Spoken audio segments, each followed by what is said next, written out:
over there. We'll forgive you if you start early. Okay, Kingston Springs Regional Planning Commission meeting, January 11th. A call to order, roll call of voting members. Keith Allgood, Present. Donna Boggs, Present. Tony Campbell, Here. Gary Corlew absent, Tom Cullen, Sure. Tony Gross, Here. Leanne Ferguson is absent, Mike Patnode here, Chuck Slater. Here. We have a quorum, non-voting staff, Sharon Armstrong, Here. John Lawless. Here. Jennifer No. Here. Okay, so we have a quorum. The minutes from the December 14th Planning Commission are in your packet. I move we approve them as circulated. Second. Okay, all in favor? Aye. Okay, the minutes are approved. No old business, new business, 199 Alderson Lane, Kingston Springs, Tennessee, Owen site plan, map 097, parcel 14, or 45.01. Yes? I'm sorry to interrupt, but you skipped the approval of the meeting agenda. Oh, thank you, I appreciate it. How dare you? That was- Look at that. Okay, so do I have a motion to approve the meeting agenda? Motion to approve. Second. Second, all in favor? Aye. Okay, the agenda is approved. All right. So we have to approve Thank the you. minutes now? Thank you, Mr. City Manager. Okay. He's not gonna be city manager if he keeps it that, he would stay as assistant. So now, we have no old business, and I just read what the new business is. So Alderson Lane, 199 Alderson Lane. You have the information in your packet. Who wants to present that? Okay, Sharon, thank you. I noticed you wrote your, The documents in front of you include this drawing, which is survey that was completed by Mr. McCain, a local surveyor. The reason for the site plan being in front of you is not because the site plan is required for building purposes, but because the property contains flood area.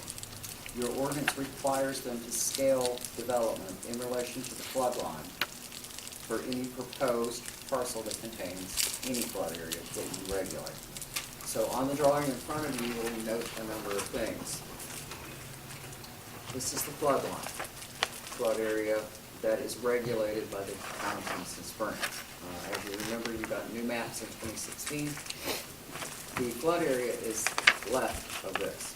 So the proposed development, this is the septic area because sewer is not available. This is a 150-plus acre farm. This is the site of the proposed development building.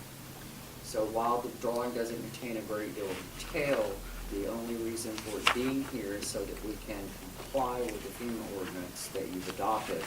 So it's drawn to scale and contains all the elements that is required by FEMA.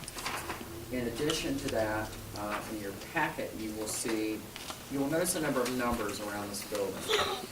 Some of them are 512.5. Those are base flood elevations. This particular property contains flood area, but it contains flood area that's known as an A zone, A zone, where BFEs have not been established. And even during the restudy of the Hartland and the Cumberland, they did not establish base flood elevations in many areas. This is one of those areas where they did not take the study far enough up to establish BFE.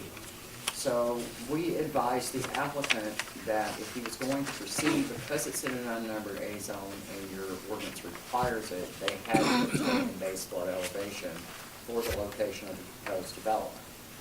In doing that, the applicant was directed through the surveyor to the U.S. Army Corps of Engineers. They have a floodplain management department in the Nashville district. Phyllis Cole is the engineer responsible for developing what's known as a regression model.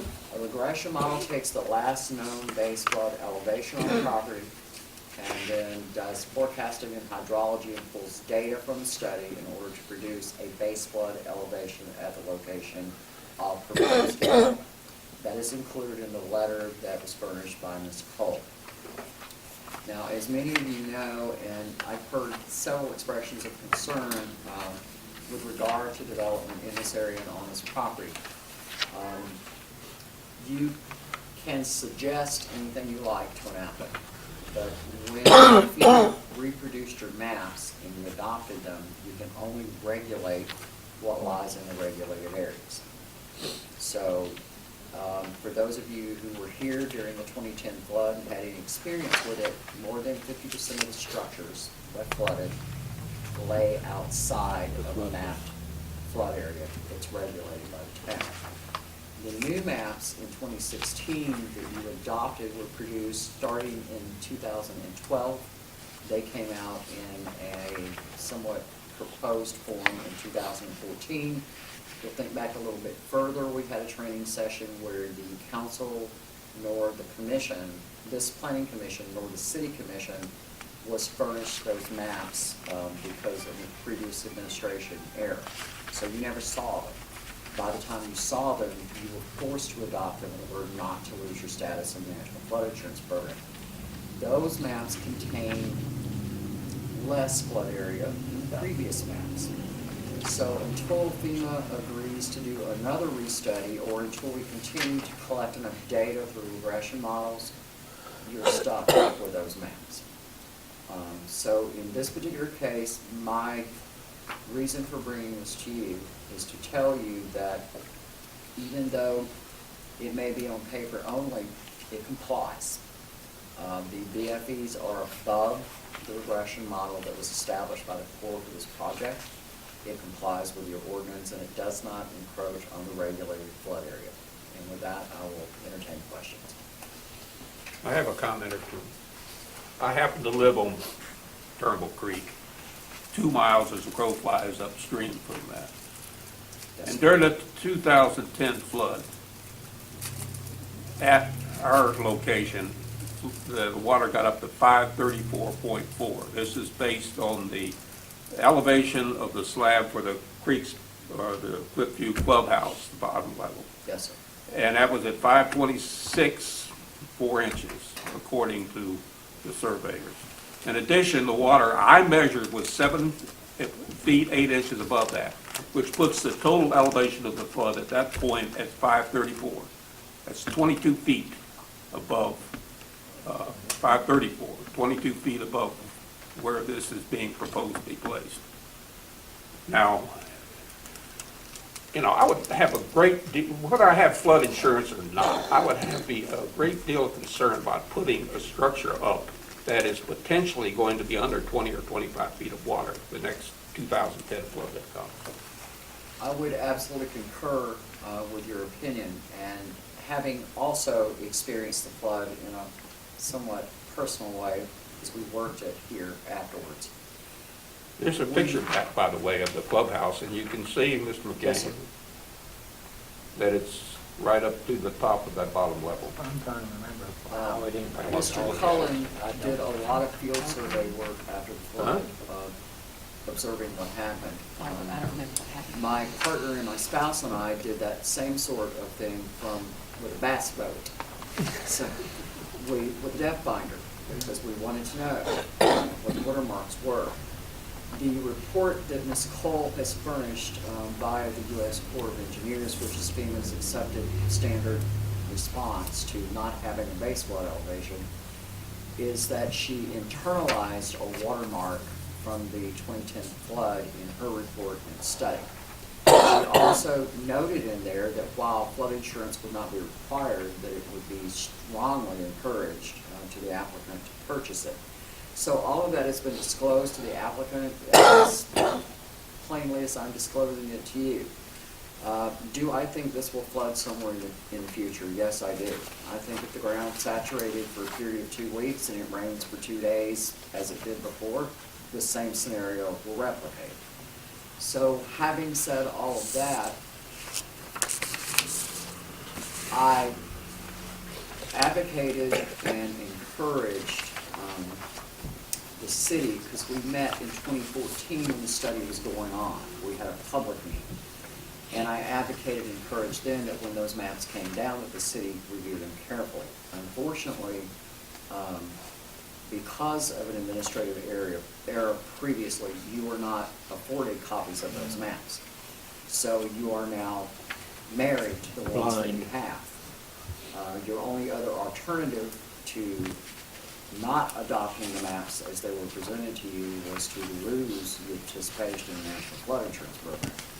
So I've advised the applicant that in all likelihood, at some point in the future, this property will flood again. If that situation arises, it replicates that. I would also share with you that initially after the flood, we heard everything from biblical to millennial, 1,000-year flood. It was neither. It wasn't even a 500. It was a 114-year flood event. And the reason that I know that is because I sat down with the Rohrbach at the court. You were there both reviewed the times? heck rats. You were there both times? Just saying. Just saying. But the data that came in indicated that it was a 114-year storm event, which is slightly above the 100-year flood that you regulate. But that information was never internalized by the contractor that FEMA hired to do the study, so we're kind of stuck. I might point out that at this location where the golf course, it was 525 was a 100-year flood, and this was 9 feet above that. Yes. Well, it's, I mean, you and I both know that the whole floodplain thing is a farce, so I find it disgusting, but we can't go back and redo it, and we had little or no choice in the process. I mean, that's an A zone, which is based off of aerial photography, drainage areas into a certain individual point, and that's what this code calculated. I don't know, is it 100 square miles or something like that, drainage basin into that one She used single point. 120. Not only did she calculate the base flood elevation for that single point, but she also did the backwater from Yeah, the from Harvest Harvest. River. So, Of course, the you know, railroad, pool plus 22 feet or whatever it was on there was exactly what we got. but she pointed 2 miles out, upstream on Turnbull Creek could, pretty substantial, distance up that creek. yeah, but there's still 20 feet. I don't think there's that much difference in elevation. Good, but, flowing downhill. Plus you had from aerial photography, she could, based on the air photography and what it was in 2010, she actually gave us a base flood elevation when it was in 2010. Neither one of them matched that. Yeah. We're way above that, plus a 30% conservative freeboard above that, so we're way above. well, but there were places, Brian, that no one in their memory could ever remember being flooded, that were flooded during that. Oh, I know, So yeah. it's just, But, every time you build, it's pretty to be down along the creek and all, but you need to take that into consideration when you're building, to make sure you have a good escape route. 115 matches because of like in the Shackler community, there's been 3 separate floods. It was up to the old store that was there on Highway 70, 115-year flood, got all the way up to the church. That matches. Well, things have changed. The Harpeth watershed has just completely changed. Until they It's do paved over. Until they do cross sections and we can have a base flood elevation 80 zone, then this is what we got. Well, in essence, what you're saying is, In essence, what I'm saying is that it complies It complies with regulations. with our and regulations. We don't have any grounds to, The applicant may just face some really bad luck in the near to far future. that is correct. We have advised the applicant that in this circumstance, currently, he would be eligible to purchase a preferred risk policy at a highly reduced rate, which I take personal umbrance with, because that places more of the burden for recovery. Is there any reason that this commission couldn't, even though we're going to have to approve it apparently, couldn't write a letter outlining all their objections to it and the potential ramifications of building as designed right now that We can do that, as long as we don't use the terms flood zone, flood risk, any of those terms that are normally associated with that. We site? Just tell me can't. it's going to be 22 feet underwater. Unless we regulate it, we can't touch it.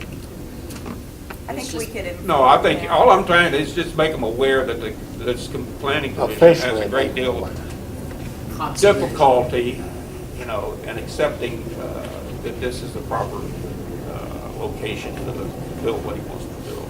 I think that can be done, and I'll be happy to assist you in any way that I can to draft that letter, or you can draft it yourselves, and we can share it with the applicant. I'll make a motion that you work with the attorney and the assistant city manager in drafting that letter to go out over the, Absolutely. I guess, signature of Because the we're chair. going to be limited as to a lot of things we can put in that. Right, I You understand. know, we can say this just for your information purposes, this is what happened And I in think you 2010. understand. Yeah, I mean, he probably already has a pretty good understanding, but just, I guess, friendly. I did have one other observation.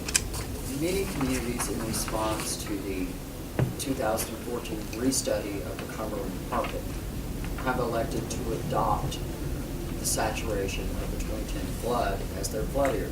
You have the ability to expand it. But there are ramifications for doing that. Everywhere water touched during the 2010 flood would then be off limits for development. So there's a pro side, you're protecting people from what the map Themselves. currently says, but the downside of that, you're depriving them of the ability to develop property that's not currently in. Some areas, those adoptions have been challenged and they lost. So it's kind of really a difficult thing to pursue. As an example, the 3 homes where the farmer and artisan market is now were not in map flood area. No, they were in the 500 year. Neither was the building. That's correct. They were not in your Neither was the regulated building. flood area. No. So So she would not I have would been able to build back advise if you any adopted that. planning commission and any city commission who's interested in this topic that your best avenue to address this issue is to, one, request, ask for, demand, jump up and down with Region 4 FEMA that the study needs to be looked at again. Ms. Cole has shared with me that she's reviewed the data that was collected for the restudy and that she has reservations about the way it was used to produce the maps. That, again, is a political pursuit. What is our best avenue to pursue that? Your best avenue to pursue that is to contact the map division of Region 4 FEMA And which representative? Your federal representatives. So, Cooper? and demand that they review the data that was obtained and the way it was placed on the map. No offense, Tony, but they're probably not going to listen to you unless you get Cooper's office involved. You should also be aware that many of your citizens that live in Kingston Springs were involved in discussions with Michael Baker Engineering and registered their opinions about lessening the flood area. So your flood area that's now mapped and regulated is actually smaller than it was before the flood. Because But that wasn't sometimes Turnbull Creek though. influence is easy to peddle and hard to retract. So, on this agenda item, Well, I had a FEMA guy tell me that we were crazy to regulate and we're never gonna grow because we didn't allow building in the floodplain. Yep. hate that. Yeah, I've I like heard the that. suggestion from someone in another jurisdiction that your flood ordinance is too restrictive, and they suggested that your economic development may hinge on your willingness to lessen the requirements. that's something I need to talk to Tony about. Can they request an official study of Turnbull, since it's a Pardon? zone now? Can they request an official study of Turnbull, since it's an They A zone can. now? They can request that. They can request also to review the data. And you and I have talked on 3 similar projects where Ms. Cole has made the same statement, that the data that was gathered somehow did not translate to the map. And the only answer for that is intervention by someone. It should be an empirical data set that falls on a map, but that's not what happened. A letter from Ms. Cole makes it easy on me. I just look at the normal water pool, had the freeboard to it, and in this case, I had more freeboard above that to where we were, another, what, 20 feet? So you've gone over what? The actual site is 20 feet above that. I believe it's 40. Still might not keep it out of a flood if one happens. Yeah, However, 1.3 was the number that she disclosed to me. that is not for us to ponder since we have no Hopefully, option. what we've done here is there will be a letter going to the property owner. We had a motion on the floor, but we never had a second. Well, A second. is there a Second. second, third, Okay. fourth? Okay, and we're, and that motion is for A letter. a letter, okay? That's only about a letter, it's not about this. Yeah. That's a letter, and that was going to be worked on between the planner and the attorney. All right. Notification letter. Just a hey FYI. No. This area flooded Make them and we just aware. wanted And to- that motion is separate from the approval of this item on the But agenda? it does go That's with any. Absolutely, yes. Okay, so, we have a second, is that right? We do. All right, all in favor of that? Aye. Any opposed? Okay, so that motion passes. So then, the item, which we've Make a been motion discussing. that we approve it. Second. Any discussion? One comment. Yeah.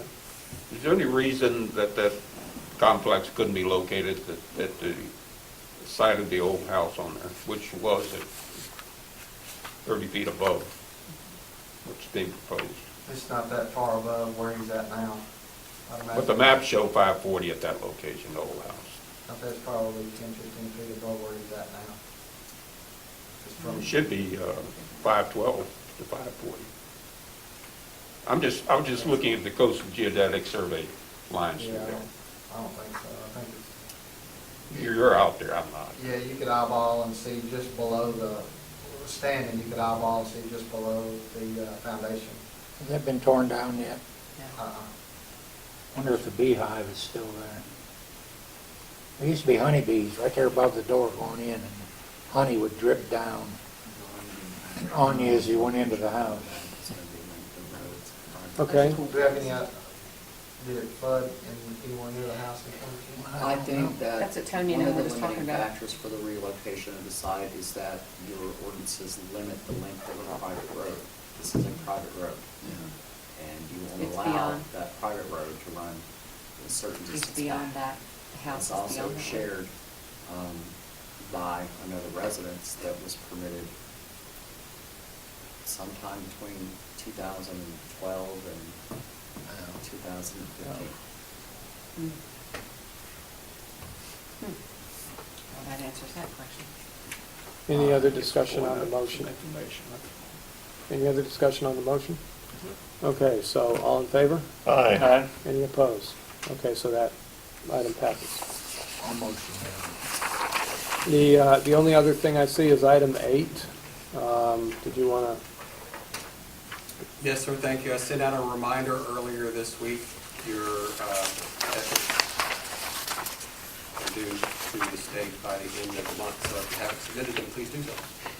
I sent mine in, I haven't got a response back from them saying they got it. I think you're on the list, the good list, not the Oh, the wrong good list? I'm on the bad That's list. I had mine unusual. filled out. It's not in here. I did it over the internet. What'd you do, mail Right, yours in? right. Yes. Well, I keep mine on the Okay. computer. Okay, on the As soon as I good did it on the one, computer, I get the confirmation right then and My there. computer is so. I had to call and Smell talk to deep several tonight. people and everything. mine said it's Fine confirmed. to do it, but you Motion don't to have Any, to. any motions to adjourn? Yes, Okay, so second? moved. All right, Second. all in favor? Aye. Aye.